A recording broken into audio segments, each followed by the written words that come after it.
Elle a fait tomber son sac à dos, et d'anciennes photos du patron sont tombées. Il a vu le sac ouvert et a demandé « Où as-tu trouvé ce journal intime ?»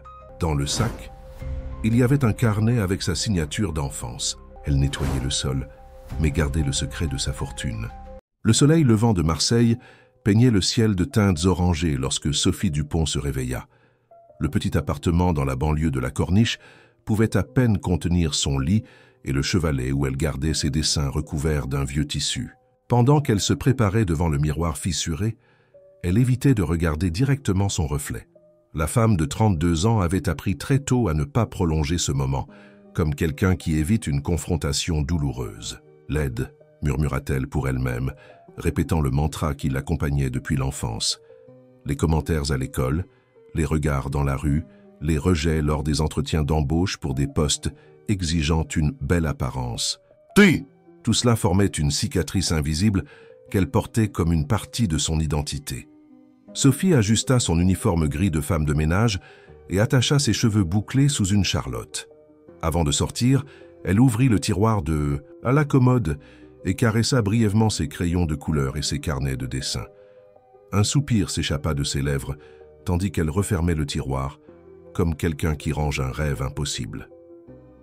« Assez de rêver, Sophie », murmura-t-elle, pour elle-même. « Les gens comme toi nettoient le sol pour des gens comme eux. » Le sac usé qu'elle portait sur le dos contenait non seulement son matériel de nettoyage, mais aussi un petit carnet de dessins et quelques crayons. C'était son petit acte de rébellion contre un monde qui s'obstinait à la réduire à l'invisibilité de sa fonction. Le bus bondé traversait les rues de Marseille, descendant des hauteurs de la ville vers le centre d'affaires de la Méditerranée, un complexe d'immeubles modernes qui contrastait avec l'architecture historique de la ville. Là, au 15e étage du plus grand bâtiment, se trouvait le siège de Leclerc Immobilier, où elle travaillait depuis 3 ans comme femme de ménage.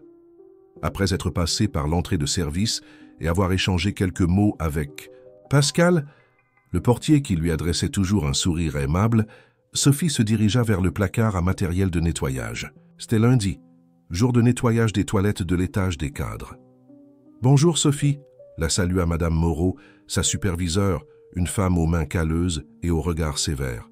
« Aujourd'hui, c'est jour de visite du propriétaire, alors soigne bien les toilettes de l'étage supérieur, compris ?»« Oui, madame », répondit Sophie, baissant la tête tout en rangeant les produits dans son chariot. « Et pour l'amour du ciel, arrange-moi correctement ses cheveux sous. » La Charlotte. « On dirait qu'il y a un balai là-dedans », ajouta la superviseure en s'éloignant d'un pas lourd. Sophie sentit son visage s'enflammer. Elle ajusta à nouveau sa charlotte, emprisonnant les mèches rebelles qui s'obstinaient à s'échapper. Ses doigts, rendus rugueux par le contact quotidien avec les produits chimiques, tremblaient légèrement. L'ascenseur de service l'emmena jusqu'à l'étage des cadres, un monde complètement différent du sien. Là, tout n'était que verre, marbre et bois noble. Les gens portèrent des vêtements coûteux, parlaient fort au téléphone de millions et remarquaient à peine sa présence, ou, quand ils la remarquaient, c'était avec ce regard de dédain qu'elle connaissait si bien. Dans les toilettes des femmes, Sophie travaillait avec l'efficacité de quelqu'un qui connaît bien sa fonction. Tout en frottant le miroir, elle évitait son propre reflet. Les cadres entraient et sortaient, retouchant leur maquillage parfait, arrangeant leurs cheveux bien soignés, discutant de leur vie remplie de dîners dans des restaurants chers et de voyages à l'étranger. Et puis, elle a eu l'audace de porter le même modèle de sac que moi, disait l'une d'elles en riant fort. Imagine une contrefaçon évidente à côté de mon original. Sophie continua son travail, invisible comme toujours. Dans les toilettes des hommes, après avoir vérifié qu'elles étaient vides, elle s'autorisait un moment de paix. C'était étrange, mais là, dans le silence de cet espace aseptisé, elle se sentait moins exposée, sans regard, sans jugement. C'est à ce moment-là qu'elle sortit de son sac son petit carnet de dessin. Elle s'assit sur le banc en bois dans le coin et, avec des doigts agiles malgré l'usure, commença à tracer des lignes sur le papier. Sous son commandement apparaissaient des visages, des paysages, des émotions. Dans chaque dessin, Sophie mettait un peu de la beauté qu'elle ne parvenait pas à voir en elle-même. Une larme solitaire coula sur son visage, tandis qu'elle contemplait le dessin qu'elle venait de terminer. Une femme de dos, observant la mer de Marseille au coucher, du soleil. C'était elle, mais en même temps ce n'était pas elle. C'était la Sophie qui aurait pu être libre des chaînes de l'autocritique impitoyable. Le rêve d'être artiste avait été abandonné des années auparavant, après que ses œuvres aient été rejetées, lors d'un concours local. Technique intéressante mais manque d'âme, avait dit l'un des jurés sans savoir que ses paroles accompagneraient Sophie pendant des années, confirmant ce qu'elle soupçonnait déjà, que même son art était insuffisant, imparfait comme elle. Elle rangea rapidement son carnet en entendant des voix s'approcher. Elle reprit son travail, frottant vigoureusement le marbre du lavabo, comme si elle pouvait aussi effacer ses ambitions frustrées. « Monsieur Leclerc arrivera dans 15 minutes », annonça une voix masculine à l'extérieur. « Assurez-vous que tout soit impeccable. » Sophie sentit un frisson dans son ventre. Elle voyait rarement le propriétaire de l'entreprise, et les rares fois où cela s'était produit, il n'avait même pas remarqué son existence. François Leclerc était l'homme d'affaires typique du sud de la France. Héritier d'un empire immobilier, il avait étendu les affaires familiales avec des investissements judicieux. À 40 ans, célibataire, il était souvent présent dans les chroniques mondaines de Marseille. Elle se dépêcha de terminer le nettoyage avant qu'il n'arrive. Alors qu'elle était sur le point de finir, elle entendit la porte des toilettes s'ouvrir. Par instinct, elle se recroquevilla, comme si elle pouvait se rendre encore plus invisible. « Veuillez continuer votre travail », dit une voix grave, avec ce ton poli que les riches utilisent quand ils veulent paraître gentils avec les employés. Sophie garda la tête baissée, murmurant un « Oui, monsieur », presque inaudible. Du coin de l'œil, elle vit l'homme grand en costume impeccable s'approcher du lavabo. C'était François Leclerc. « L'eau est-elle chaude aujourd'hui ?» demanda-t-il tout en se lavant les mains. La question prit Sophie par surprise. Il était rare que quelqu'un de cette position entame une conversation avec elle. « Oui, monsieur », répondit-elle sans lever les yeux. « Le système a été réparé la semaine dernière. » François s'essuya les mains avec une serviette en papier et au lieu de sortir immédiatement comme Sophie s'y attendait, resta là l'observant à travers le miroir. Elle pouvait sentir le poids de ce regard, mais ne parvenait pas à l'interpréter. Était-ce du mépris, de la curiosité, de la pitié? « Depuis combien de temps travaillez-vous ici ?» demanda-t-il, brisant le silence inconfortable. « 3 ans, monsieur », répondit-elle, toujours sans le regarder directement. Il acquiesça comme s'il traitait l'information. Sophie espérait que la conversation se terminerait là, qu'il poursuivrait son chemin, retournant au monde auquel il appartenait, si éloigné du sien. « Vous avez des mains d'artiste », observa-t-il soudainement. Sophie leva enfin les yeux, confuse. Ses mains étaient rugueuses, avec de petites coupures cicatrisées. Des ongles courts sans vernis, le contraire de ce qu'elle considérerait comme des mains d'artiste. « Pardon ?» demanda-t-elle, oubliant momentanément sa position. « Vos doigts », expliqua François avec un geste vague. « La façon dont vous tenez ce chiffon avec précision, cela me rappelle un peintre. » Avant que Sophie ne puisse répondre, la porte s'ouvrit à nouveau et un homme en costume entra précipitamment. « François, la réunion va commencer. Tout le monde attend. »« J'arrive, Charles, » répondit François en ajustant sa cravate, dans le miroir. Puis il adressa un dernier regard à Sophie, un regard qu'elle ne parvint pas à déchiffrer, avant de sortir. De nouveau seule, Sophie ressentit quelque chose d'étrange dans sa poitrine.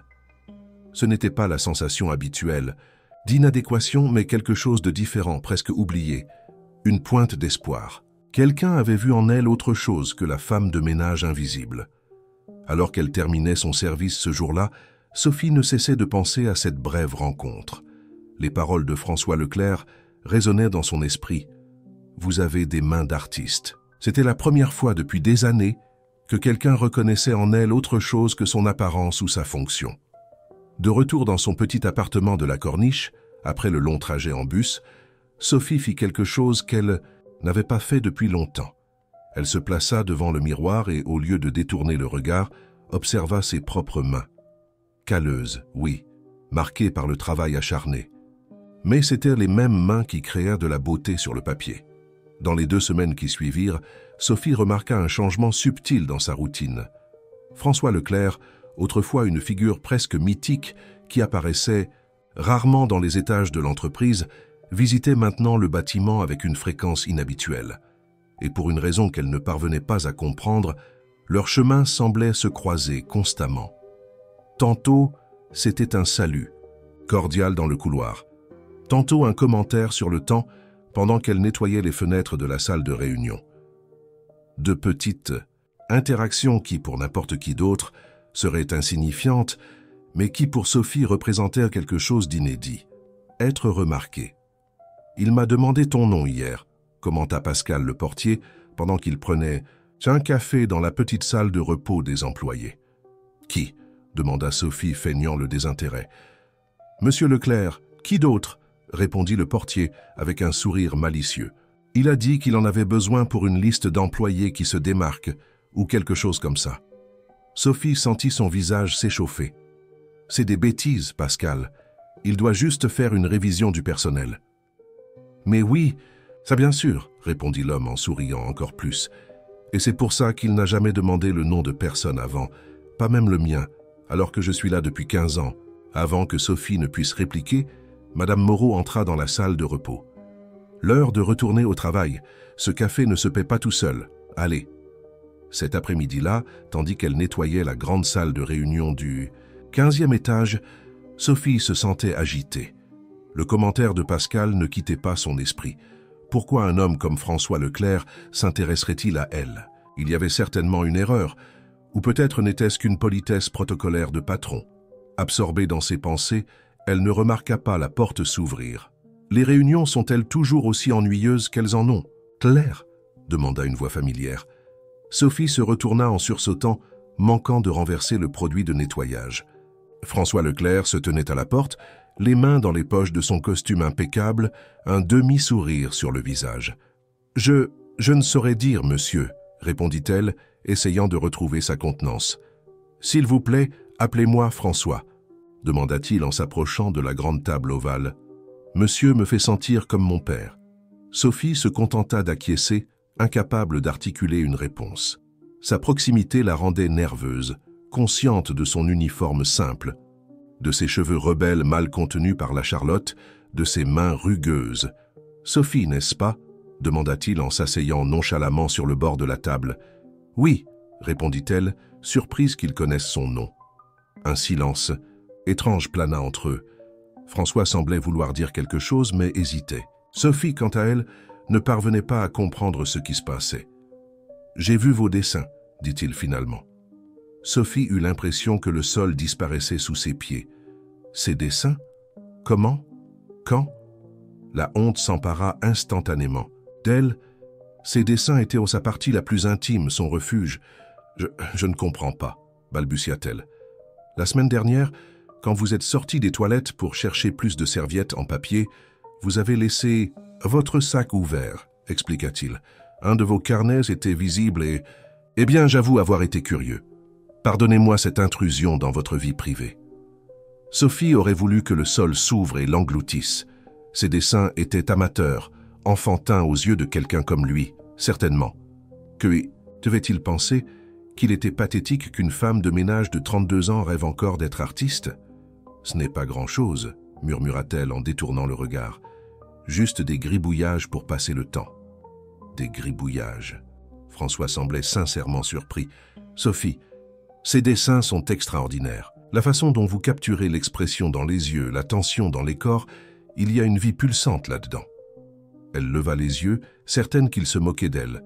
Mais ce qu'elle vit sur le visage de François n'était pas du dédain, mais une admiration sincère. « Vous êtes gentil », répondit-elle, incapable d'accepter le compliment. « Je ne suis pas gentil, je suis honnête », insista-t-il en se levant de la table. « Croyez-moi, j'ai grandi. Entouré d'art. Ma mère était conservatrice. Notre appartement à Cannes était pratiquement une galerie. Je sais reconnaître le talent quand je le vois. » Sophie ne savait pas comment réagir. Des années d'autodépréciation ne pouvaient être défaites par quelques paroles gentilles, aussi sincères qu'elles puissent paraître. « Merci » fut tout ce qu'elle parvint à dire. François l'observa un moment, comme s'il essayait de déchiffrer quelque chose au-delà des mots. « Avez-vous déjà pensé à exposer votre travail ?» demanda-t-il, la surprenant à nouveau. Un rire amer s'échappa des lèvres de Sophie avant qu'elle ne puisse le contenir. Qui voudrait voir les dessins d'une femme de ménage? Les mots sortirent plus durement qu'elle ne l'avait voulu, chargés d'années de frustration. François parut momentanément déconcerté. « La profession ne définit pas l'artiste », répondit-il après une pause. Van Gogh n'a vendu qu'un seul tableau de son vivant et il travaillait comme pasteur avant de se consacrer à la peinture. Van Gogh était un génie, rétorqua Sophie. Je suis juste... Elle hésita, les mots coincés dans sa gorge. Vous êtes juste quoi? Encouragea. François. Laide, invisible, insignifiante. Les mots martelèrent dans son esprit, mais elle ne parvint pas à les prononcer. Quelqu'un qui doit retourner au travail, répondit-elle finalement en reprenant son chiffon de nettoyage. Madame Moreau n'aime pas les retards. François acquiesça, respectant son recul. Il marcha jusqu'à la porte, mais avant de sortir, il se retourna. J'aurai une petite réunion avec quelques amis du milieu artistique samedi prochain, chez moi à la Corniche. Rien de formel, juste quelques personnes intéressantes discutant d'art. J'aimerais que vous veniez. Sophie écarquilla les yeux, certaine d'avoir mal. Entendu. Moi, chez vous? Pourquoi pas? Répondit-il avec naturel. Votre regard artistique serait une contribution précieuse. Je n'ai rien à me mettre pour un tel événement, argumenta-t-elle, la première de nombreuses excuses qui traversaient son esprit. C'est juste une rencontre décontractée. Entre amis, insista François. Habillez-vous comme vous vous sentez à l'aise. Avant qu'elle ne puisse formuler une autre objection, il sortit une carte de sa poche et la déposa sur la table. Mon adresse et mon téléphone. Samedi, à 19h. J'espère vous y voir, Sophie. Et sur ces mots, il sortit, là, laissant abasourdi l'élégante carte contrastant avec le chiffon de nettoyage dans ses mains. Le reste de la semaine passa dans un flou confus d'émotions pour Sophie. Chaque jour, elle trouvait de nouvelles raisons de ne pas assister à la rencontre. Elle n'avait pas de vêtements appropriés, elle ne saurait pas comment se comporter, elle serait la cible de regards curieux et dédaigneux. François l'avait probablement invitée par pitié. Mais en même temps, une petite partie d'elle, celle qui rêvait encore, qui dessinait encore en cachette dans les moments de solitude, insistait pour qu'elle y aille, que ce pourrait être la chance qu'elle n'avait jamais eue. « Tu y vas, bien sûr que tu y vas », affirma Camille, sa voisine et seule amie proche, lorsque Sophie partagea enfin l'invitation. « Et tu vas porter cette robe verte que je t'ai offerte pour ton anniversaire. »« Je ne sais pas, Camille, » hésita Sophie, assise dans la petite cuisine de l'appartement de son amie. « J'aurais l'air d'une imposteur. La seule imposteur ici est cette femme de ménage qui cache une artiste, » répondit Camille, avec la franchise qui caractérisait leur amitié de 15 ans. « Tous ceux qui ont vu tes dessins savent que tu es né pour ça, sauf toi-même. » Sophie sourit, reconnaissante de la présence de Camille dans sa vie. Professeure de français dans une école publique du quartier, son amie avait toujours été son port d'attache, la personne qui l'encourageait quand tout semblait s'effondrer. « Et s'il s'amusait simplement à mes dépens ?» demanda Sophie, verbalisant l'une de ses plus grandes craintes. Camille soupira, servant plus de café pour elles deux. « Sophie, tout le monde n'est pas comme ces jurés de ce concours stupide. Tout le monde ne voit pas seulement l'apparence. Certaines personnes parviennent à voir au-delà. » Le samedi, après des heures de préparation et l'encouragement constant de Camille, Sophie se tenait devant le miroir, presque méconnaissable. La robe vert émeraude, simple mais élégante, mettait en valeur ses yeux bruns. Ses cheveux, généralement attachés, tombaient en boucles bien définies sur ses épaules. Un léger maquillage, appliqué avec l'aide patiente de Camille, adoucissait ses traits. « Tu vois ?» dit son ami, fier de son œuvre. « Magnifique !» Sophie ne répondit pas. Elle ne parvenait pas à associer ce mot à elle-même, pas après tant d'années à entendre le contraire. Mais il y avait quelque chose de différent dans le reflet qui la regardait. Ce n'était pas de la beauté, pensa-t-elle, mais peut-être de la dignité. D'une main tremblante, elle plaça dans le petit sac emprunté le carnet de dessin que Camille avait insisté pour qu'elle emporte. « S'ils vont parler d'art, montre le tien », et avait argumenté son ami. Le taxi, un luxe qu'elle se permettait rarement, s'arrêta devant une résidence de standing à la Corniche, pas très loin de son propre quartier en termes de distance, mais à des années-lumière en termes sociaux. Sophie sentit son estomac se nouer. « Il est encore temps de renoncer », pensa-t-elle, tandis que le gardien vérifiait son nom sur la liste des invités. À sa surprise, Il y était parmi des noms qui appartenaient probablement à des personnes importantes du monde artistique et des affaires de Marseille. La maison de François Leclerc se révélait être un mélange harmonieux d'architecture contemporaine et d'éléments traditionnels provençaux. De larges fenêtres, orientées vers la mer de la Corniche, permettaient à la brise méditerranéenne de circuler librement dans les espaces décorés d'œuvres d'art que Sophie reconnut comme étant celles d'artistes consacrés du sud de la France. Debout à l'entrée de la salle principale, Sophie se sentait comme une intruse. Une vingtaine de personnes conversaient en petits groupes, verre de vin à la main, rire contenu, une intimité qui venait de la cohabitation dans des cercles sociaux auxquels elle n'avait jamais appartenu. « Vous êtes venu », la voix de François résonna près d'elle, la faisant sursauter. Elle se tourna pour le trouver souriant, vêtu d'une chemise bleu clair et d'un pantalon en lin blanc, une informalité élégante qui contrastait avec les costumes qu'il portait au bureau. « Oui », répondit Sophie, incapable de formuler une phrase plus élaborée, se sentant déplacée dans sa robe empruntée.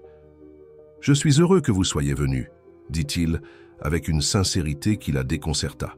« Venez, je veux vous présenter à quelques personnes. » Avant qu'elle ne puisse protester, François posa délicatement sa main dans son dos, la guidant à travers la pièce.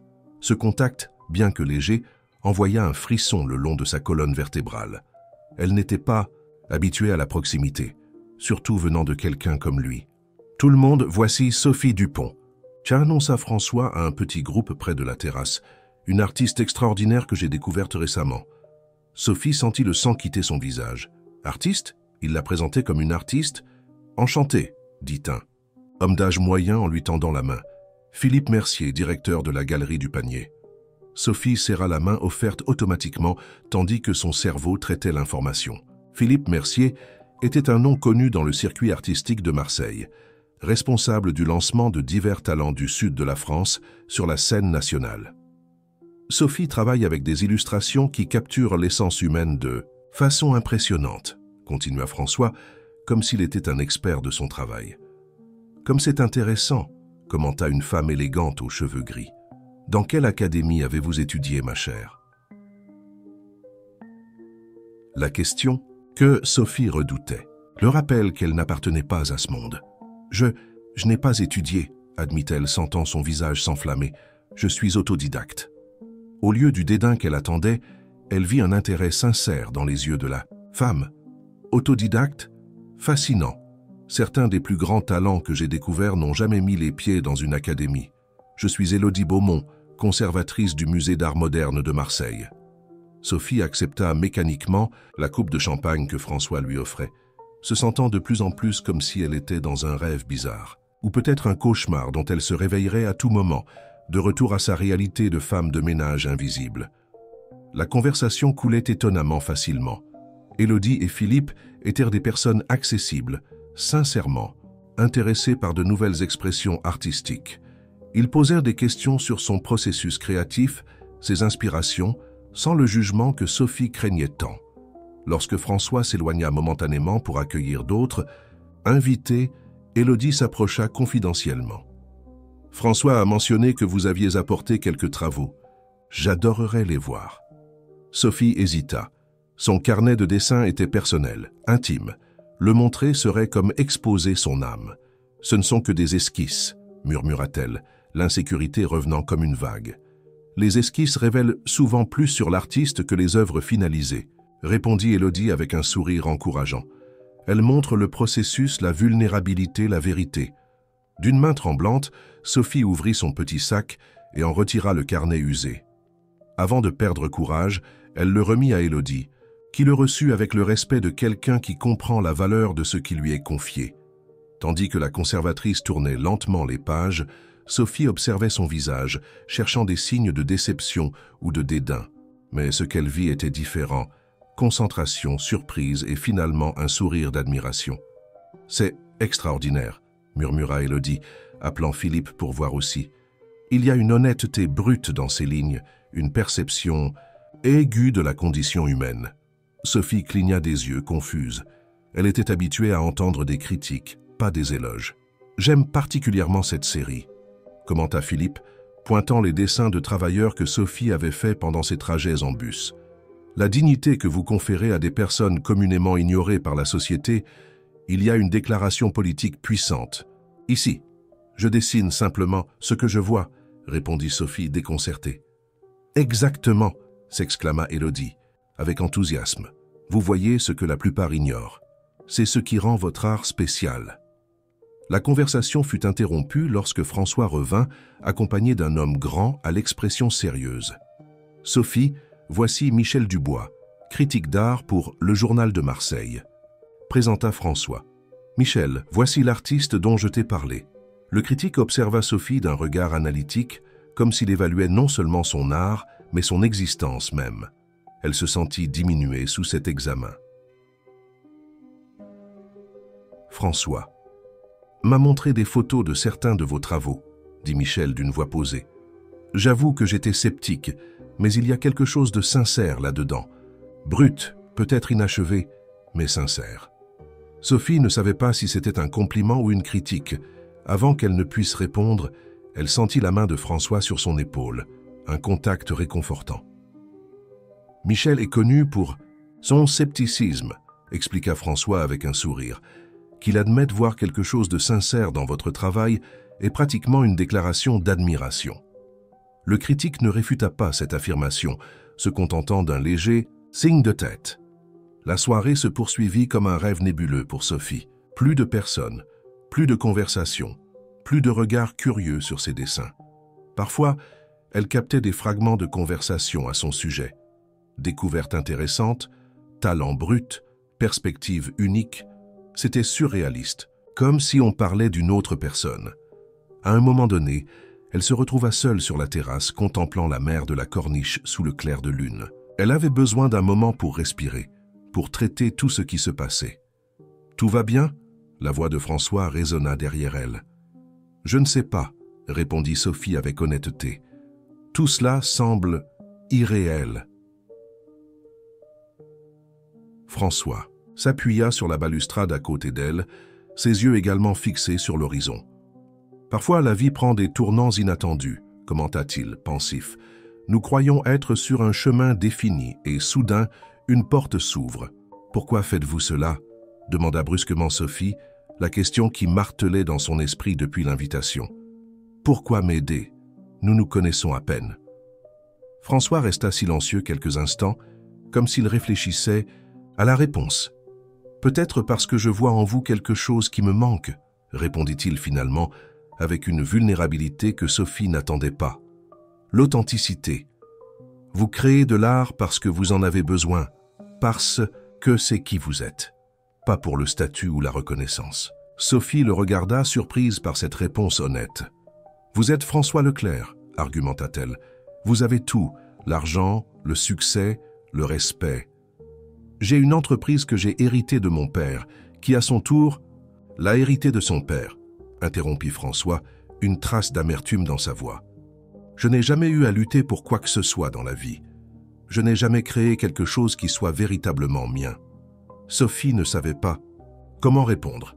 Elle n'aurait jamais imaginé que quelqu'un comme lui puisse se sentir insuffisant. « Quand j'ai vu vos dessins, » et continua-t-il en se tournant pour la regarder directement, « j'ai vu quelque chose que je n'ai jamais réussi à créer, la vérité.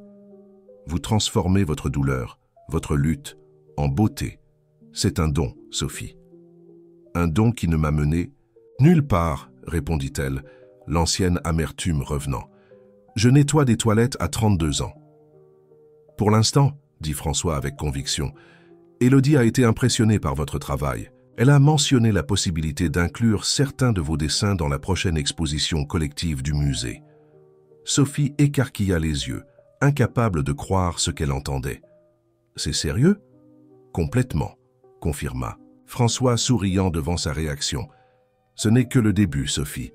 Votre talent mérite d'être vu. » Un silence confortable s'établit entre eux, tandis qu'ils observaient les vagues se brisant sur la plage en contrebas. Pour la première fois depuis des années, Sophie ressentait quelque chose qu'elle avait oublié, l'espoir. « Merci », murmura-t-elle finalement, les mots inadéquats pour exprimer le tourbillon d'émotions qu'elle ressentait. François sourit, un sourire différent de celui de l'homme d'affaires confiant qu'elle avait rencontré dans les toilettes de l'entreprise. Il y avait quelque chose de vulnérable, presque timide dans ce sourire. « Nous sommes deux naufragés, chacun à sa manière », dit-il énigmatiquement.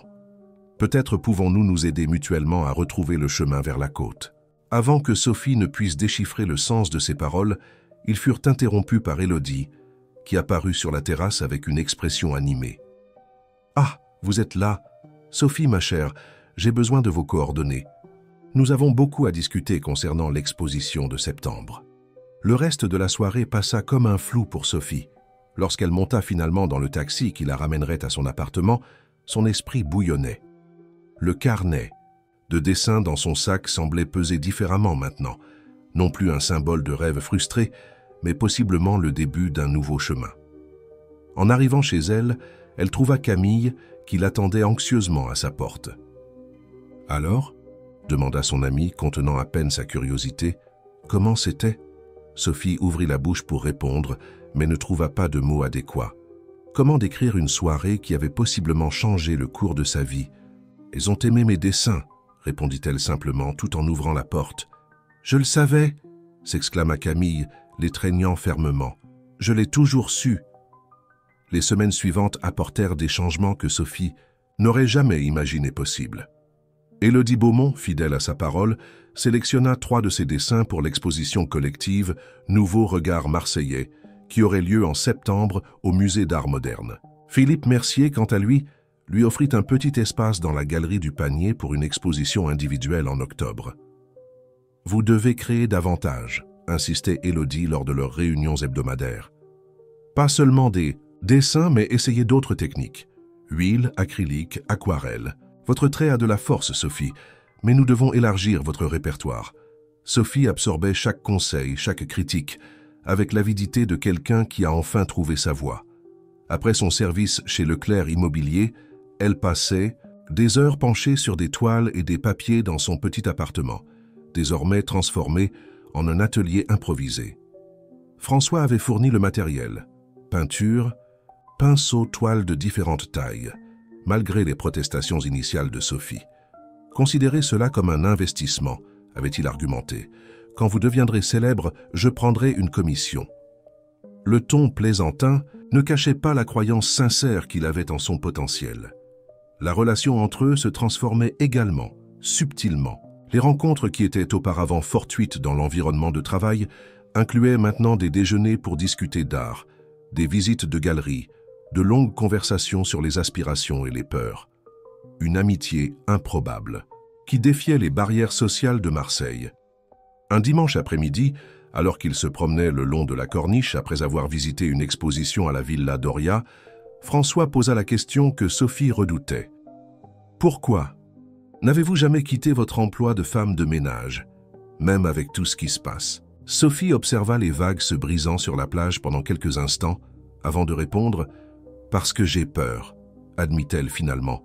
« Peur que tout cela ne soit qu'un rêve, que je me réveille et découvre que rien n'a changé, que je suis juste. » « Juste quoi ?» encouragea François quand elle hésita. « Juste la femme de ménage laide qui rêve d'être artiste, » compléta-t-elle, les mots sortant comme une confession douloureuse.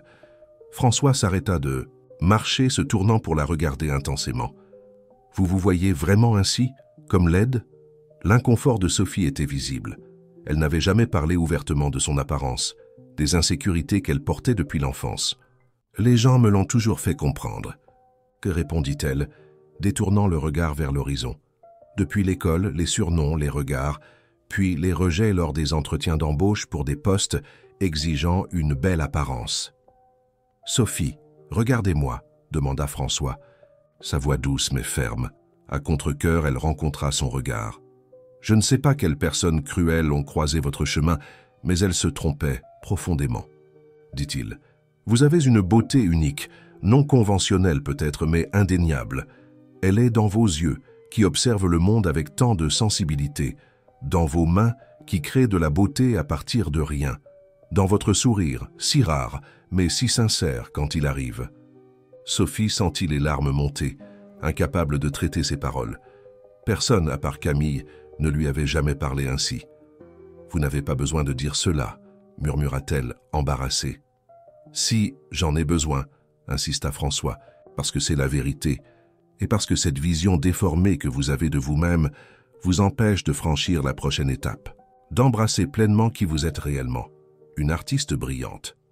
Le silence qui suivit était chargé d'émotions. Sophie essuya discrètement une larme qui s'était échappée. « Il est difficile de changer la façon dont on se voit, dit-elle finalement, surtout quand on a passé toute sa vie à croire quelque chose. Je sais, acquiesça François avec un soupir, je porte aussi mes propres distorsions. Sophie le regarda, curieuse. Qu'est-ce que quelqu'un comme François Leclerc pourrait avoir comme insécurité? Quelle est ça la vôtre? Demanda-t-elle, se surprenant elle-même par son audace. François sourit, un sourire mélancolique qu'elle connaissait désormais bien. Croire que je ne suis que le fils d'Antoine Leclerc, l'héritier qui ne fera jamais rien, d'aussi grandiose que son père, confessa-t-il. Que tout ce que j'ai, tout ce que je suis, est le fruit du travail de quelqu'un d'autre. La sincérité de la réponse toucha Sophie profondément. Elle réalisa que, malgré les différences évidentes entre leurs vies, ils partageaient des insécurités similaires, la sensation de ne pas être suffisant, de ne pas mériter la reconnaissance. Il semble que nous ayons tous deux besoin d'apprendre à nous voir avec d'autres yeux, commenta-t-elle doucement. Peut-être pouvons-nous apprendre ensemble, suggéra François, lui offrant sa main. Après un bref moment d'hésitation, Sophie accepta le geste, ses doigts s'entrelaçant aux siens, tandis qu'il reprenait leur promenade le long de la plage. Le lendemain matin, Sophie arriva chez Leclerc Immobilier avec une nouvelle détermination. Elle chercha Madame Moreau dès qu'elle eut rangé ses affaires dans son casier. « Je dois vous parler », dit-elle avec une fermeté qui surprit la superviseure. « Il s'est passé quelque chose ?» demanda la femme plus âgée, fronçant les sourcils. « Oui », répondit Sophie, « je vais démissionner. » Madame Moreau écarquilla les yeux, complètement prise par surprise. « Démissionner? Mais pourquoi? Vous êtes l'une des meilleures employées que nous ayons. Si c'est une question de salaire, je peux parler au RH. » « Ce n'est pas ça, » interrompit Sophie gentiment. « J'ai reçu une opportunité de suivre un autre chemin, un vieux rêve. » L'expression de Madame Moreau s'adoucit, laissant place à quelque chose que Sophie avait rarement vu sur le visage sévère de la superviseure, un sourire sincère. « Ça a un rapport avec ces dessins que vous transportez. »« Toujours dans votre sac ?» demanda Madame Moreau, surprenant Sophie. « Ah, ne me regardez pas comme ça, ma fille. Je travaille ici depuis 20 ans. Rien n'échappe à mes yeux. » Sophie acquiesça, toujours surprise. « J'ai quelques expositions prévues.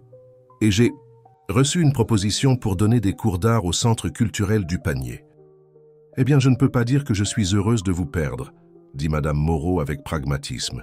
« Mais je suis fière de vous. J'ai toujours su que vous étiez différente, Sophie.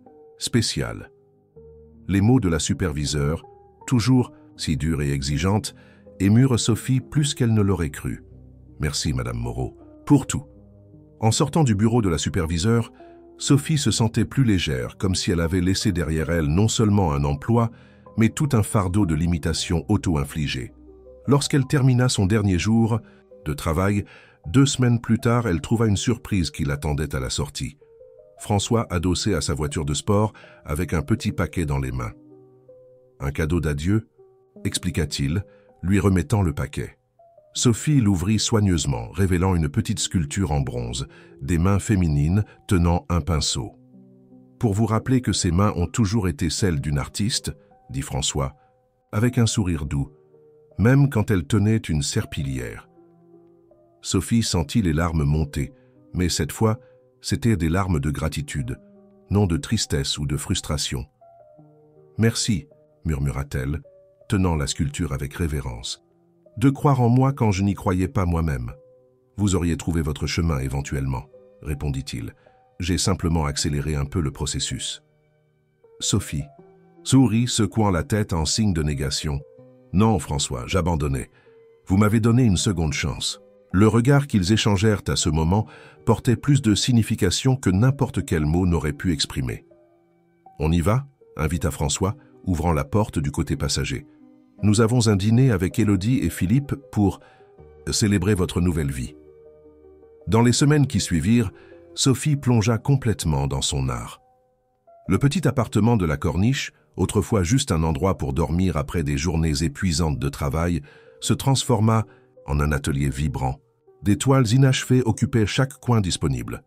L'odeur de peinture imprégnait l'air et une énergie créative pulsait dans les murs autrefois vides.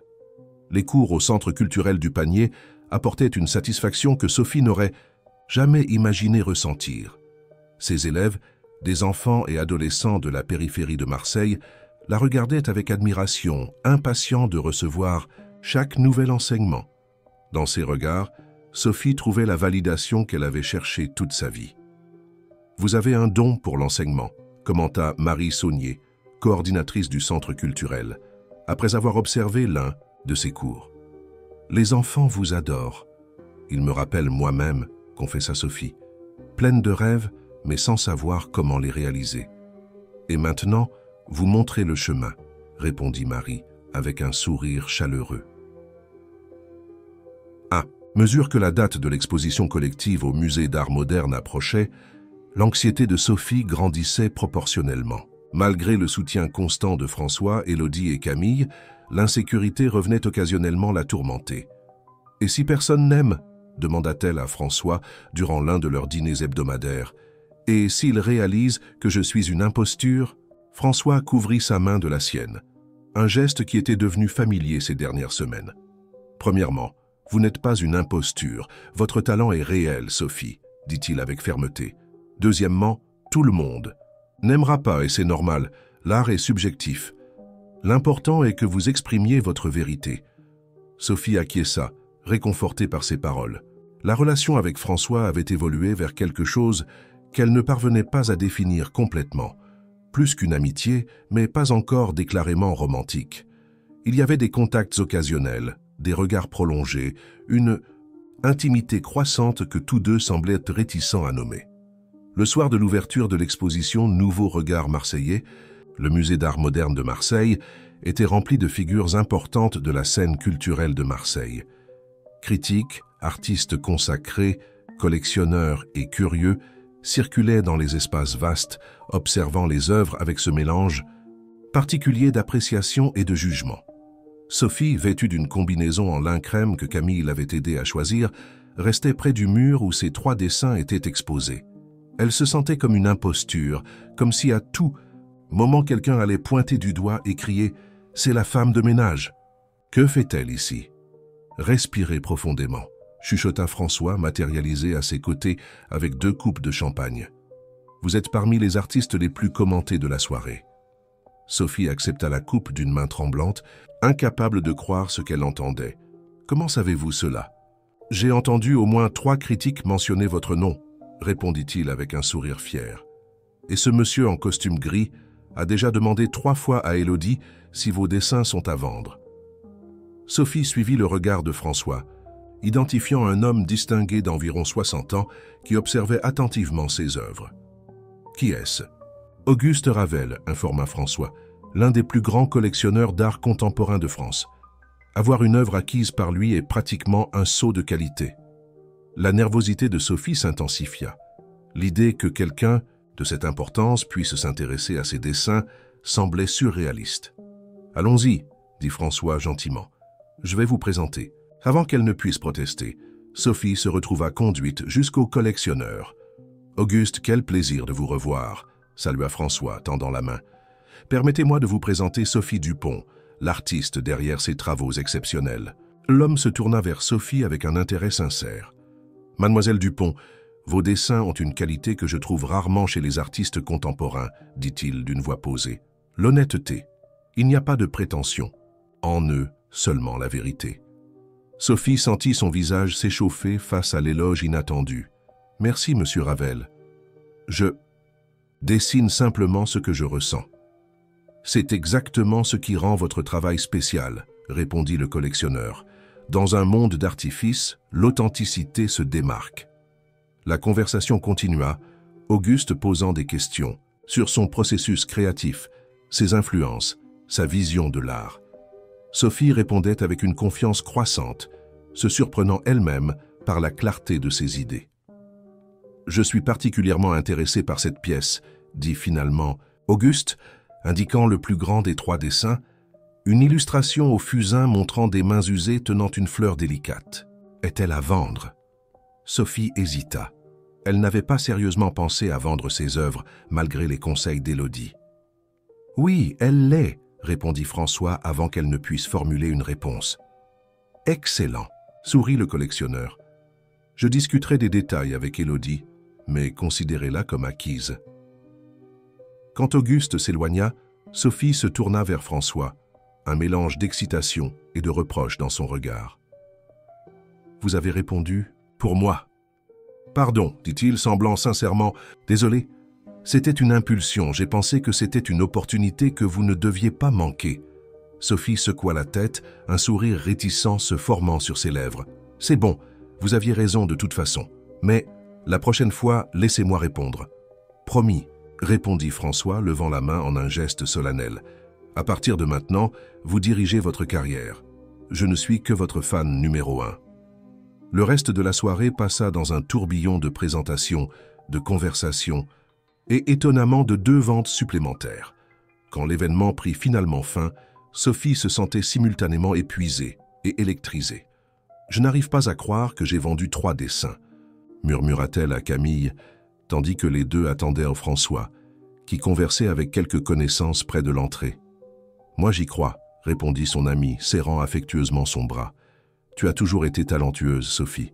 Le monde a juste mis du temps à s'en apercevoir. » Sur le chemin du retour, dans la voiture de François, Sophie restait dans un état d'euphorie silencieuse, repassant mentalement chaque moment de la soirée.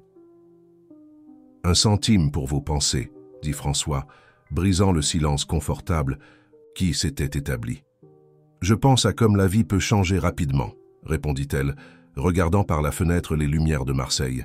« Il y a quelques mois, j'étais juste invisible. » François lui jeta un regard rapide avant de reporter son attention sur la route.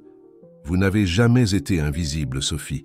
Vous n'étiez simplement pas au bon endroit pour être vue. » Quand ils arrivèrent à l'immeuble de Sophie, François insista pour l'accompagner jusqu'à la porte, comme il le faisait toujours. Dans le couloir mal éclairé, ils s'arrêtèrent devant l'appartement.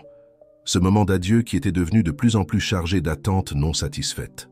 « Merci pour tout, François, » dit Sophie, sa voix à peine plus qu'un murmure. « Pas seulement pour cette soirée, mais pour tout. »« Ne me remerciez pas, » répondit-il, sa voix également basse. « Vous avez accompli cela par votre propre mérite. » Il y eut un moment d'hésitation, cet instant précis où tous deux semblèrent se demander s'ils franchiraient la prochaine étape. Les yeux de François se fixèrent sur ceux de Sophie, une question silencieuse, flottant entre eux. Lentement, presque à contre-cœur, il se pencha, ses lèvres rencontrant les siennes en un baiser doux, presque chaste. Quand il s'écarta, ses yeux cherchèrent les siens, à la recherche de tout signe de rejet. En réponse, Sophie posa sa main sur sa poitrine et lui rendit son baiser, cette fois avec plus de fermeté, laissant couler les sentiments qu'elle avait réprimés pendant des semaines. « Bonne nuit, Sophie », murmura François contre ses lèvres quand ils se séparèrent finalement. « Bonne nuit », répondit-elle, entrant dans l'appartement le cœur battant et un sourire qu'elle ne pouvait contenir. Dans les semaines qui suivirent, la vie de Sophie se transforma en un tourbillon d'activités. L'exposition individuelle à la galerie du Dérumet. Panier exigeait de nouvelles œuvres, ce qui signifiait des heures interminables devant des toiles et des papiers. Les cours au centre culturel demandaient planification et dévouement. Et puis il y avait François et la relation naissante qui fleurissait entre eux. Pour quelqu'un habitué à la routine monotone et à la solitude, c'était un changement drastique. Parfois, Sophie se sentait dépassée, incertaine de pouvoir répondre aux attentes qui surgissaient de toutes parts. « Vous travaillez trop », observa François un vendredi soir alors qu'il dînait dans son appartement. « Vous devez vous reposer. » Sophie soupira, repoussant son assiette presque intacte. « Je ne peux pas. L'exposition est dans 3 semaines et il me manque. » Encore 4 toiles. François l'observa avec inquiétude. Il avait remarqué les cernes, la tension constante dans ses épaules, la façon dont elle avait perdu du poids ces dernières semaines. « Sophie, regardez-moi » demanda-t-il, prenant sa main sur la table. « Vous vous mettez trop de pression, vous n'avez rien à prouver à personne. »« Je dois me le prouver à moi-même, » répondit-elle, la vulnérabilité évidente dans sa voix. « Je dois savoir que ce n'était pas de la chance ou de la pitié ou vous, que j'ai une valeur propre. François fronça les sourcils, surpris par la réponse. De quoi parlez-vous? Votre talent est indéniable, Sophie. Quiconque voit votre travail le reconnaît. Sophie détourna le regard, incapable de l'affronter directement. J'ai entendu des commentaires lors du dernier vernissage. Des gens disant que j'expose uniquement parce que je suis la nouvelle petite amie de François Leclerc. L'expression de François se durcit. Qui a dit cela? Peu importe, répondit Sophie, regrettant d'avoir mentionné le sujet. Le fait est que je dois prouver que je suis là par mon propre mérite. François respira profondément, contrôlant son indignation. Il y aura toujours des gens comme ça, Sophie. Des gens mesquins qui ne peuvent pas accepter le succès d'autrui sans l'attribuer à un facteur externe. Vous ne devez pas les laisser définir votre valeur. Sophie savait qu'il avait raison, mais les insécurités de toute une vie ne disparaissaient pas du jour au lendemain. Je sais que c'est ridicule, admit-elle, avec un faible sourire, mais je ne peux pas m'en empêcher. Ce n'est pas ridicule, corrigea François doucement. Ce sont des années de doute et de rejet qui parlent plus fort. Il faut du temps pour guérir ces blessures. Le silence qui suivit fut interrompu par la sonnerie du téléphone portable de François. Il regarda l'écran, fronçant les sourcils. « Je dois répondre, c'est du bureau, » dit-il, se levant de table. « Juste une minute. » Pendant que François conversait dans la chambre, Sophie débarrassa les assiettes, essayant d'éloigner les pensées négatives qui la tourmentaient. Quand il revint, son expression était grave. « Quelque chose s'est passé ?» demanda Sophie, inquiète. « Un problème avec un projet à Lyon, » répondit-il, évasif. « Rien de grave, mais je dois voyager demain. » Sophie acquiesça, essayant de cacher sa déception. Ils avaient prévu de passer le week-end ensemble. « Pour combien de temps ? » « Seulement 2 ou 3 jours, » répondit François, s'approchant pour l'enlacer. « Je serai de retour à temps pour le dîner avec Élodie mercredi. » Sophie appuya sa tête contre sa poitrine, absorbant sa chaleur et son parfum familier. Cette proximité la surprenait encore parfois. La façon dont il la touchait avec tant de naturel, comme si elle était désirable, méritante d'affection. « Vous allez me manquer, » murmura-t-elle, se sentant immédiatement vulnérable. Par cet aveu, François embrassa le sommet de sa tête, la serrant davantage contre lui. « Vous me manquerez aussi, mais utilisez ce temps pour vous reposer, Sophie. Promettez-le-moi. » Elle sourit contre sa poitrine, se sentant momentanément en paix. « Je promets. » Le lendemain matin, après le départ de François, Sophie retourna au travail avec une détermination renouvelée. Contredisant sa promesse de se reposer, elle plongea dans ses toiles inachevées, cherchant à canaliser ses insécurités en créativité. Elle fut interrompue par la sonnerie de l'interphone en début d'après-midi. « Sophie Dupont ?» demanda une voix féminine quand elle répondit. « Je m'appelle Claire Martin du magazine Art & Culture. J'aimerais discuter d'une possible interview. » Surprise, Sophie permit à la journaliste de monter. Art & Culture était l'une des publications les plus respectées dans le paysage artistique national. Une interview là-bas serait une exposition significative. Claire Martin se révéla être une femme élégante dans la quarantaine, avec des yeux perspicaces qui semblaient analyser chaque détail du petit appartement. « Nous préparons un article sur les nouveaux talents marseillais, » expliqua-t-elle après les présentations. « Votre nom est apparu comme une révélation importante. » Sophie offrit du café, que la journaliste accepta tout en observant les toiles éparpillées dans l'espace. L'interview avec Claire Martin s'écoula avec une facilité surprenante.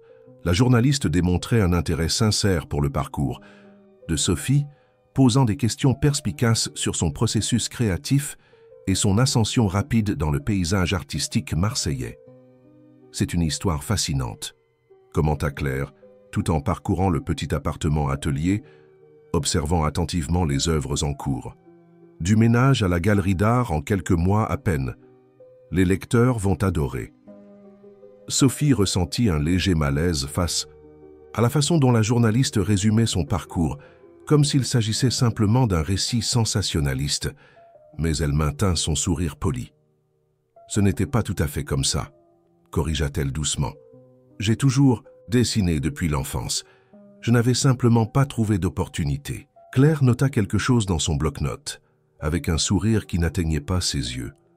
Bien sûr, et en parlant d'opportunité, son ton changea subtilement, acquérant une qualité plus incisive. Comment avez-vous rencontré François Leclerc? Le changement abrupt de sujet prit Sophie au dépourvu. Je travaillais dans son entreprise, répondit-elle simplement, essayant de garder son sang-froid. Et comment un homme d'affaires occupé comme François Leclerc a-t-il remarqué le talent d'une femme de ménage? Insista Claire, le sourire désormais clairement calculé. Sophie sentit son visage s'échauffer, percevant l'insinuation derrière la question. C'était exactement le genre de commentaire qu'elle craignait.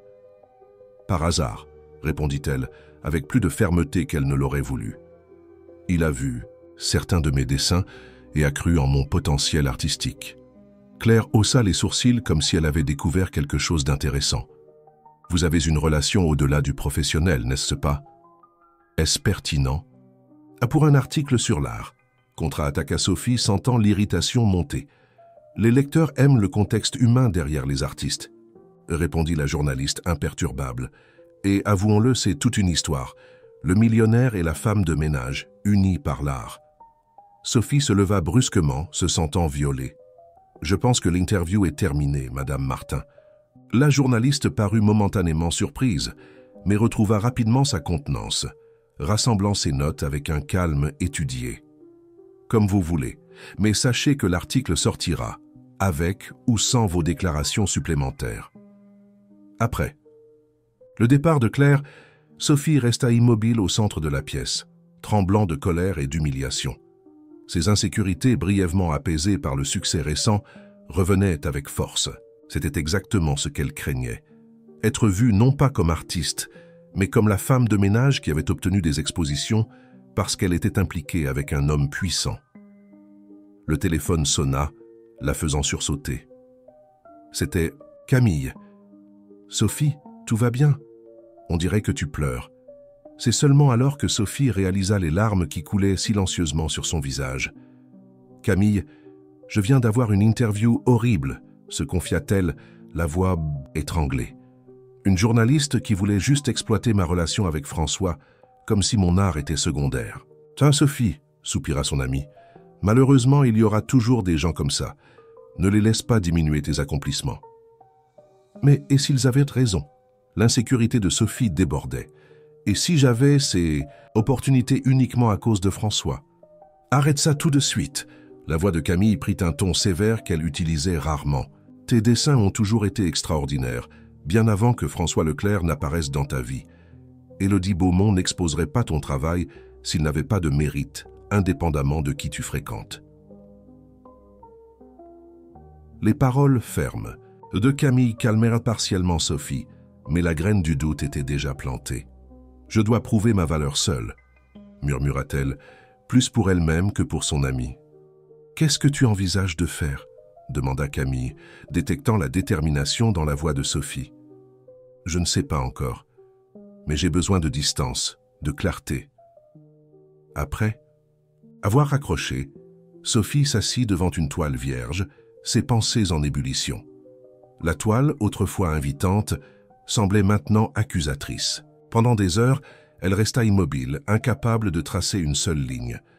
Quand elle s'endormit finalement épuisée, ce fut d'un sommeil agité, peuplé de visages qui riaient et pointaient du doigt, de voix qui murmuraient « fraude » et « opportuniste ». Elle se réveilla avec la sonnerie de son téléphone portable, un message de François l'informant qu'il était bien arrivé à Lyon et demandant comment elle allait. Sophie regarda le message pendant de longues minutes, incapable de formuler une réponse qui ne semblerait pas fausse ou mélodramatique. Finalement, elle opta pour un simple « Je vais bien, je travaille sur l'étoile, prends soin de toi ». Les 2 jours suivants passèrent dans un brouillard d'anxiété et d'auto-exigence. Sophie alternait entre des périodes de productivité, artistique intense et des moments de paralysie créative complète. Elle ignorait les appels de François, ne répondant qu'avec des messages courts et évasifs qu'elle savait l'inquiéter. Dans l'après-midi du mercredi, quelques heures avant le dîner prévu avec Élodie, la sonnette retentit. Sophie, absorbée par une toile qui commençait finalement à prendre forme, répondit distraitement, présumant qu'il s'agissait de Camille. C'était François, avec une expression inquiète et une petite valise de voyage encore à la main. « Je suis venu directement de l'aéroport », expliqua-t-il quand le silence de Sophie s'éternisa. « J'étais inquiet, tu semblais distante dans tes messages. » Sophie hésita un moment avant de faire un pas de côté, lui permettant d'entrer. L'appartement était en désordre. Toiles et matériaux éparpillés dans tous les coins. Assiettes sales dans l'évier. Preuve de jours plongés dans un travail obsessionnel. « Que s'est-il passé ?» demanda François, l'observant avec inquiétude. « Tu sembles épuisé. »« Je vais bien, » répondit Sophie automatiquement. « Je travaille simplement beaucoup. » François déposa sa valise au sol et s'approcha, touchant doucement son visage. « Sophie, je te connais. Quelque chose ne va pas. » Elle s'éloigna du contact, incapable de supporter la gentillesse quand elle se sentait si vulnérable. « J'ai reçu la visite d'une journaliste, » dit-elle finalement. « Claire Martin des Cartenculture. »« Et c'était mauvais ?» demanda François, confus. « C'est un magazine important, Sophie. Un article là-bas pourrait... » Elle ne s'intéressait pas à mon... « interrompit Sophie, l'amertume évidente dans sa voix. Elle voulait exploiter notre relation, le millionnaire et la femme de ménage, une histoire piquante pour vendre des magazines. La compréhension illumina le visage de François, suivi d'une ombre de colère.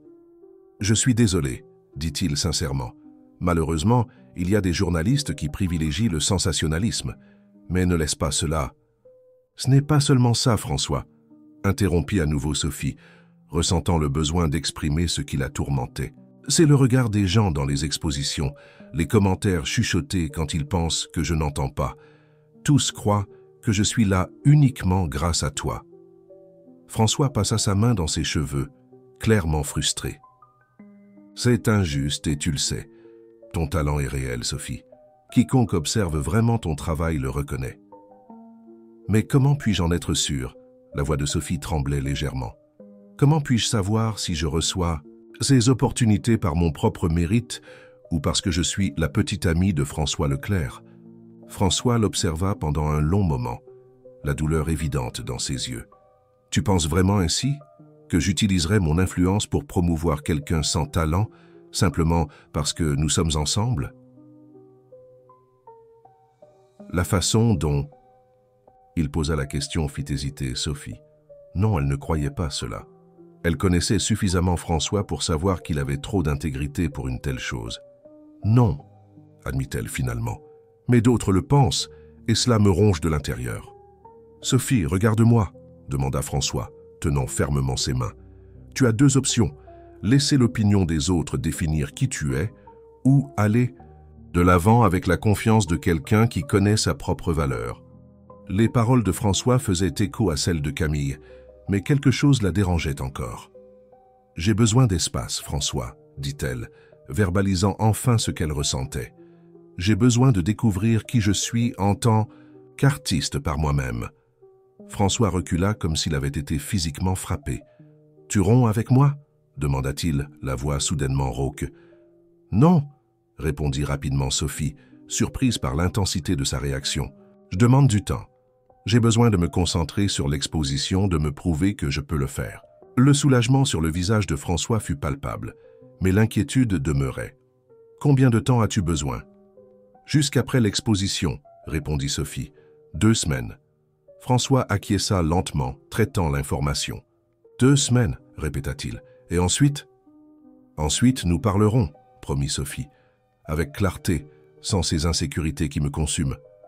François sembla accepter la réponse, bien que la réticence fût visible dans sa posture. « Alors nous aurons 2 semaines de... » « Quoi exactement ? Nous ne nous verrons pas. Nous ne nous parlerons pas. »« Nous pouvons parler, » assura Sophie. « Simplement, pas comme un couple pour le moment. J'ai besoin de faire cela seul, tu comprends ?» François soupira, profondément, passant sa main sur son visage en un geste de fatigue.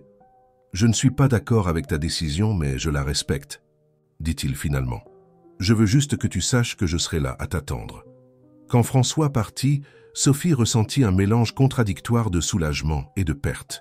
Une partie d'elle voulait le rappeler, dire qu'elle était stupide, qu'il n'avait pas besoin de distance. Mais la partie la plus forte, celle qui portait les cicatrices d'une vie d'insécurité, savait que c'était la bonne décision. Elle annula le dîner avec Élodie, utilisant l'excès de travail comme excuse. Dans les jours qui suivirent, elle plongea complètement dans son art, peignant avec une intensité presque fébrile. Les toiles qui semblaient auparavant résister à son toucher coulaient maintenant naturellement, comme si la décision de s'éloigner temporairement de François avait débloqué quelque chose en elle. Camille, inquiète, lui rendait visite quotidiennement, apportant de la nourriture et l'obligeant à faire des pauses. « Tu t'autodétruis ».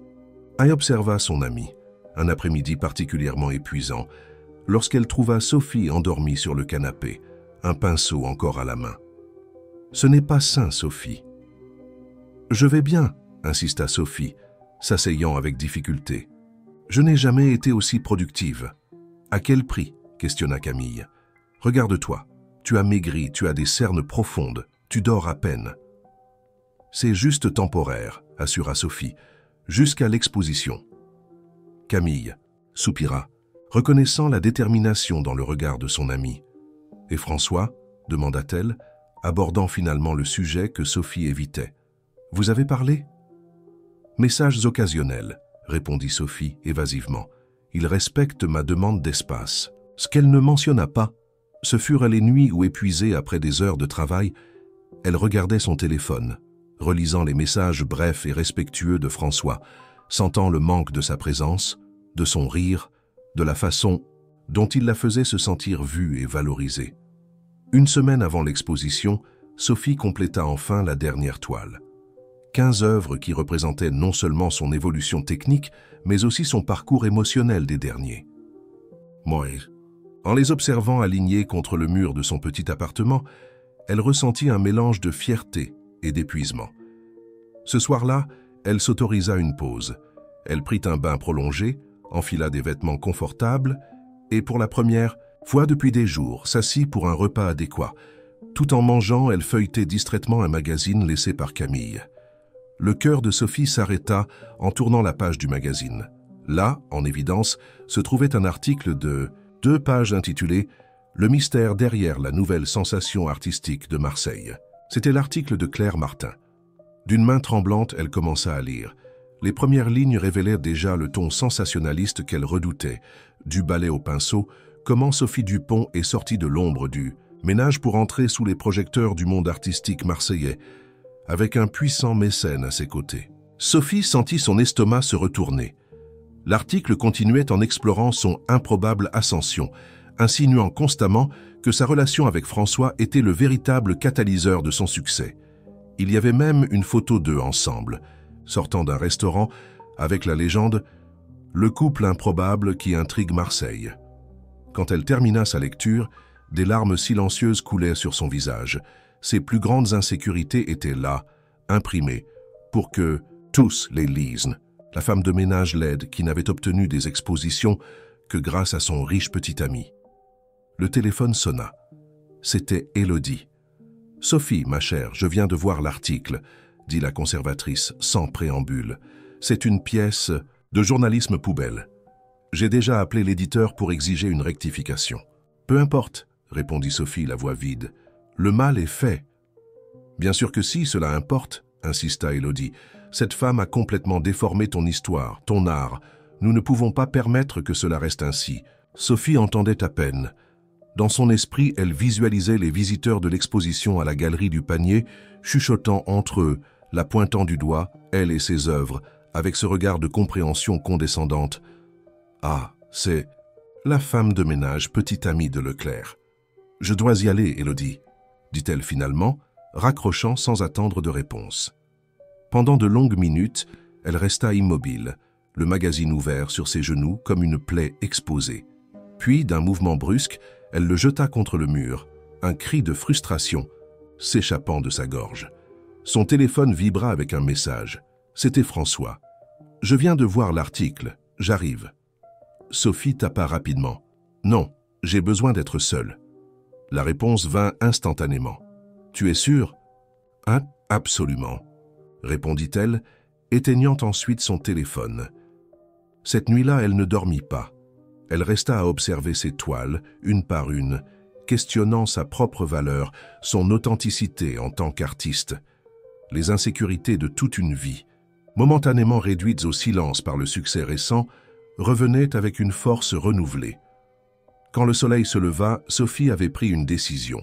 Elle s'habilla rapidement, appela un taxi et se dirigea vers la galerie du Panier. Il était trop tôt pour que l'établissement soit ouvert, mais elle savait que Philippe, le propriétaire, arrivait habituellement avant l'heure d'ouverture. Comme prévu, elle le trouva en train de préparer l'espace pour la journée. « Sophie » s'exclama-t-il surpris par sa présence à cette heure. « Il s'est passé quelque chose. »« Je dois reporter l'exposition » annonça-t-elle sans détour. Philippe cligna des yeux, confus. « Reporter ? Mais tout est prêt. Les invitations ont été envoyées, la promotion. »« Je ne peux... » »« Ça va faire ça maintenant, » interrompit Sophie, la détermination évidente dans sa voix. « Pas comme ça. C'est à cause de cet article ridicule, n'est-ce pas ?» devina Philippe, avec une expression compréhensive. Sophie n'y accorde pas d'importance. Tout artiste affronte des critiques injustes à un moment donné. « Ce n'est pas seulement l'article, » expliqua Sophie, s'asseyant lourdement sur une chaise proche. « C'est tout. J'ai besoin d'être sûr que je suis sur ce chemin pour les bonnes raisons, que mon art a une valeur propre. » Philippe l'observa pendant un long moment, comme s'il évaluait la profondeur de sa résolution. « Et comment comptes-tu acquérir cette certitude ?»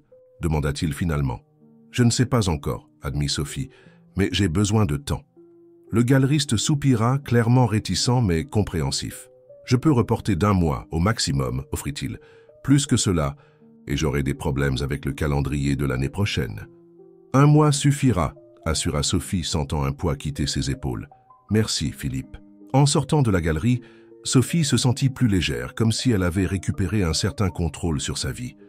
Elle ne savait pas exactement ce qu'elle ferait ensuite, mais elle savait qu'elle devait redécouvrir sa propre voix, indépendamment de François, d'Élodie, de toute validation externe.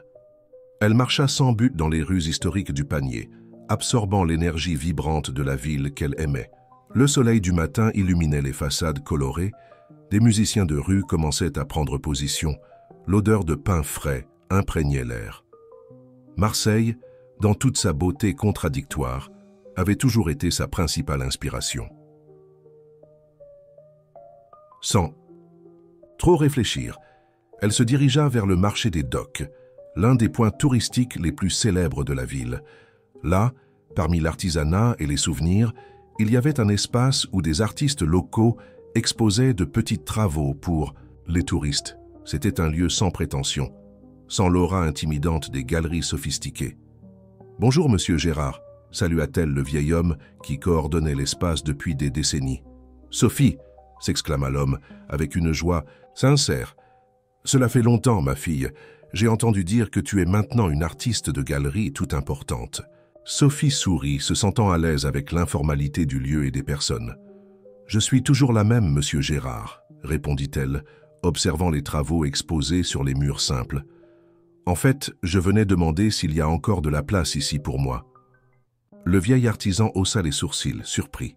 « Pour toi, il y a toujours de la place, ma fille, mais je pensais que tu fréquentais maintenant des environnements plus distingués. » Sophie secoua la tête, un sourire mélancolique aux lèvres. « J'ai besoin de retourner aux racines, monsieur Gérard.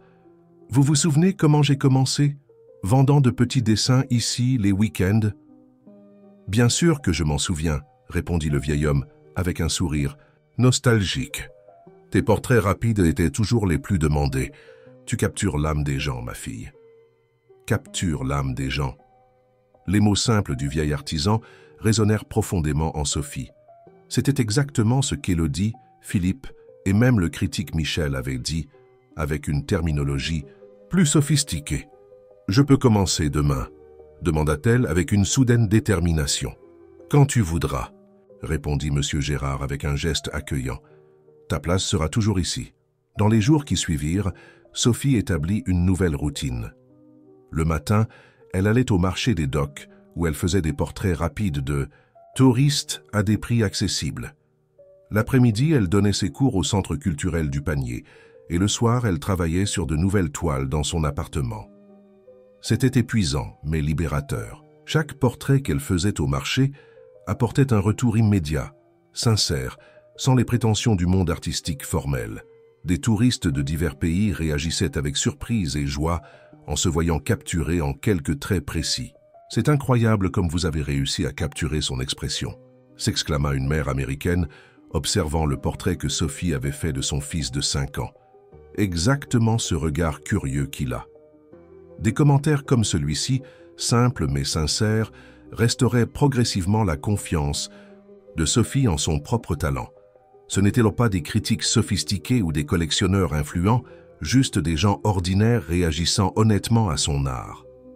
Elle se maintint éloignée de François, répondant seulement brièvement à ses messages occasionnels. Elle savait qu'ils devraient éventuellement parler, résoudre la situation entre eux, mais pour l'instant, elle avait besoin de ce voyage solitaire. Par un après-midi particulièrement animé au marché des docks, alors qu'elle terminait le portrait d'un couple de personnes âgées allemandes, Sophie sentit une présence familière. Elle leva les yeux et vit Camille, qui l'observait avec un sourire énigmatique. « Alors c'est ici que tu te caches », commenta son ami, s'approchant quand les touristes s'éloignèrent avec leur portrait. « Je ne me cache pas », se défendit Sophie. « Je redécouvre. » Camille s'assit sur le banc récemment libéré, observant les dessins rapides éparpillés autour de Sophie. « Ils sont bons, » admit-elle, « différents de tes toiles, plus immédiats, mais tout aussi puissants. » Sophie sourit, reconnaissante de la compréhension de son amie. « C'est ce dont j'avais besoin, Camille, de la simplicité, de l'honnêteté des réactions. »« François t'a cherché, » dit Camille, changeant de sujet. « Il est inquiet. » Sophie soupira, sentant la pointe familière de culpabilité. « Je sais. J'ai répondu à ses messages juste brièvement. Il t'aime, tu sais. » La franchise directe de Camille prit Sophie par surprise. Et il souffre de cette distance. « Il me manque aussi, » admit Sophie, baissant les yeux vers le bloc de dessin sur ses genoux. « Mais j'avais besoin de ce temps pour moi. »« Et tu as eu assez de temps ?» demanda Camille, sans détour. « Parce que, franchement, Sophie, tu sembles plus centrée maintenant que je ne t'ai jamais vue. » Sophie réfléchit à l'observation de son amie. C'était vrai. Les semaines au marché des docks, en contact avec des gens ordinaires, recevant une validation directe et honnête, avait restauré quelque chose de fondamental dans sa confiance artistique. « Peut-être, » répondit-elle, avec un petit sourire. « Peut-être qu'il est temps. » Ce soir-là, après avoir rangé son matériel et dit au revoir à M. Gérard, Sophie prit une décision. Au lieu de retourner à son appartement, elle se dirigea vers la maison de François à la Corniche. Elle ne l'avait pas prévenu qu'elle viendrait. Elle voulait l'honnêteté de la surprise, de la réaction sincère. Le gardien de la résidence, qui la connaissait déjà, permit son entrée sans questionner. Debout devant la porte élégante, elle ressentit un moment d'hésitation. Et s'il était trop blessé? Et s'il avait renoncé à elle? Avant qu'elle ne puisse changer d'avis, elle sonna à la porte. Quand la porte s'ouvrit, révélant François, en vêtements décontractés, avec une expression surprise qui se transforma rapidement en soulagement et joie, Sophie sut qu'elle avait pris la bonne décision. « Sophie » murmura-t-il, comme s'il croyait à peine qu'elle était là. « Je peux entrer » demanda-t-elle avec un petit sourire hésitant. François fit un pas de côté, ouvrant l'espace. À l'intérieur de la maison, Sophie remarqua des changements. De nouvelles œuvres d'art au mur, incluant, à sa surprise, l'un de ses premiers dessins encadrés à une place d'honneur. « Tu l'as encadré » commenta-t-elle, s'approchant du dessin qui montrait une vue du phare de la Joliette au coucher du soleil. « C'est le premier que tu m'as donné » expliqua François, maintenant une distance respectueuse. « Ça a toujours été mon préféré. » Sophie se tourna pour lui faire face, sentant une vague d'émotion en réalisant le soin, le respect avec lequel il avait traité son art, même pendant leur séparation. « Tu m'as manqué » admit-elle, les mots s'échappant avant qu'elle ne puisse les retenir. Le visage de François s'illumina d'un sourire prudent. « Tu m'as manqué aussi, tous les jours. »« Je m'excuse de m'être éloignée ainsi, » continua Sophie, ressentant le besoin d'expliquer. « J'avais besoin de trouver ma propre voie, d'être sûre de qui je suis en tant qu'artiste. »« Et tu l'as trouvé ?» demanda François, s'approchant d'un pas. « Je l'ai trouvé, » confirma Sophie avec une confiance qui les surprit tous les deux. « Je suis retournée au marché des docks, faisant des portraits pour les touristes, comme au début. C'était révélateur. François sourit, comprenant l'importance de ce retour aux origines. Philippe m'a parlé du report de l'exposition, commenta-t-il. J'étais inquiet, mais j'ai compris ta décision. L'exposition aura lieu, garantit Sophie, mais à mes conditions, avec la certitude que j'y suis par mon propre mérite. Je n'en ai jamais douté, répondit François avec sincérité. Un silence confortable s'établit entre eux, chargé de tout ce qui devait encore être dit, mais sans l'urgence angoissante des semaines précédentes. « J'ai apporté quelque chose pour toi », dit finalement Sophie, ouvrant son sac et en retirant un petit dessin encadré. François accepta le cadeau avec un soin révérencieux. C'était un portrait de lui, pas un portrait conventionnel, mais une capture de son essence. Le regard gentil, la posture qui mélangeait confiance et vulnérabilité, des détails que seule une personne qui le connaissait profondément pouvait percevoir. « C'est ainsi que tu me vois ?» demanda-t-il, la voix étranglée par l'émotion. « C'est ainsi que tu es », répondit Sophie simplement. « Au-delà de l'homme d'affaires, au-delà du nom Leclerc, juste François, l'homme qui a cru en moi quand j'avais moi-même abandonné. » Les mots flottèrent entre eux, lourds de signification. François déposa soigneusement le portrait sur une table proche et se tourna vers Sophie, éliminant la distance qui les séparait. « Je t'aime, » dit-il avec simplicité et franchise. « Pas pour l'artiste talentueuse que tu es, bien que ton art me fascine, mais pour la femme forte, déterminée et authentique que j'ai connue nettoyant des toilettes avec la même dignité, avec laquelle tu exposes maintenant dans des galeries. » Sophie sentit les larmes monter, non pas des larmes d'insécurité ou de frustration, mais d'une joie profonde, de reconnaissance. « Je t'aime aussi », répondit-elle, les mots qu'elle voulait dire depuis si longtemps trouvant enfin une voix, pour avoir vu en moi ce que je ne voyais pas moi-même. Quand ils s'embrassèrent, ce fut comme un nouveau départ, une promesse silencieuse de marcher ensemble, non pas comme sauveur et sauvé, mais comme égaux, chacun avec ses propres forces et fragilités. Le matin de l'exposition reportée, presque 2 mois après la rencontre avec la journaliste Claire Martin, Sophie se réveilla avec une sérénité qu'elle n'avait pas ressentie depuis longtemps. À ses côtés, François dormait encore profondément, son bras possessivement autour de sa taille. Avec précaution pour ne pas le réveiller, elle glissa hors du lit et se dirigea vers la terrasse de la chambre, observant la mer de la Corniche, sous la lumière dorée de l'aube. La vue était à couper le souffle, le genre de beauté qui l'avait toujours inspiré à créer. L'exposition qui aurait lieu ce soir-là n'était plus un test de sa valeur en tant qu'artiste, mais une célébration de son parcours. Les 15 toiles originales avaient été complétées par 7 nouvelles œuvres, créées pendant sa période au marché des docks, des œuvres qui capturaient l'essence de Marseille et de son peuple, avec une honnêteté brute qui avait surpris même Élodie. François s'approcha silencieusement, l'entourant par derrière dans une étreinte confortable. « Nerveuse ?» murmura-t-il contre ses cheveux. « Curieusement, non, » répondit Sophie, s'appuyant contre lui. « Je me sens prête. »« Tu l'es, » confirma François. « Plus que prête. » Des heures plus tard, la galerie du Panier était pleine. Critiques, collectionneurs, artistes locaux et simples amateurs d'art circulaient dans l'espace, observant les œuvres de Sophie avec des expressions allant de l'intérêt à l'enchantement absolu.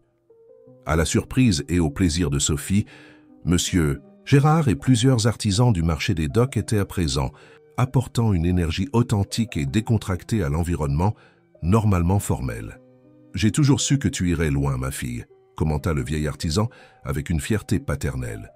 Depuis ses premiers petits portraits au marché, Élodie Beaumont, élégante comme toujours, circulait parmi les invités, soulignant des détails techniques et conceptuels des œuvres de Sophie pour des critiques influents.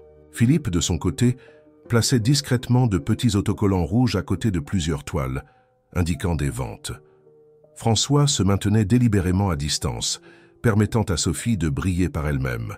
Il était là la soutenant par sa présence, mais c'était son moment à elle, sa réussite personnelle. Quand Michel Dubois, le redouté critique du Journal de Marseille, s'approcha pour la saluer, Sophie ressentit un bref moment d'appréhension. Son opinion comptait encore dans le paysage artistique local. « Mademoiselle Dupont », salua le critique, avec sa formalité habituelle. « Je dois admettre que vos nouvelles œuvres ont dépassé mes attentes. Il y a une maturité, une confiance dans le trait qui n'était pas présente auparavant.